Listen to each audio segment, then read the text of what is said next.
Akola railway स्टेशनवर निंबाच्या झाडाची फांदी हवेनं तुटून पडल्यानं झाडावरची जवळपास 60 बगळ्यांची पिल्ले आणि मोठे बगळे जमिनीवर कोसळून जखमी झाले. तसेच घरट्यांसह जमीन पडल्यानं घरटी तुटून नेस्तनाबूत झाली. अचानक आघात झाल्यानं या पक्ष्यांवर मोठं संकट आलंय. येथील ऑटो चालक व नागरिक यांच्या भोवती जमा झाले.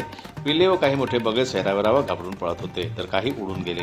हे बगळ्यांची दयनीय स्थिती पासून येथील अरविंद पाटोळे यांनी सर्पमित्र तसेच मानद वन्यजीव रक्षक बाळ काळणे यांना घटनेची माहिती दिली. सेवेसाठी तत्पर असणारे काळणे ताबडतोब घटनास्थळी जाऊन सर्व बगळ्यांना पुष्टाच्या खोक्यात टाकून त्यांना सुरक्षित स्थळी नेलं. भर पावसात त्यांनी हे बगळे वाचवले. त्यांना अरविंद पाटोळे, लाल शाह, अनिरुद्ध गजबिये, जब्बार शेख या ऑटो चालकांनी बगळे वाचवण्यास मोलाची मदत केली. वनरक्षक शेखर गाडबैल, चालक यशपाल इंगोले, अक्षय खंडारे, पशुवैद्यकीय मेघा वानखेडे, प्रवीण पवार यांनी त्यांना योग्य पद्धतीने ठेवून वनविभागात आणलं.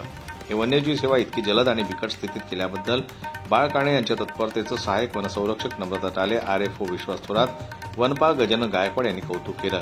जखमी बगळ्यांवर उपचार करून त्यांना वनविभागानं सुरक्षित स्थळी ठेवलेलं आहे. जनमत लाईव्ह न्यूज करता अकोल्याहून संजय उमक यांची रिपोर्ट.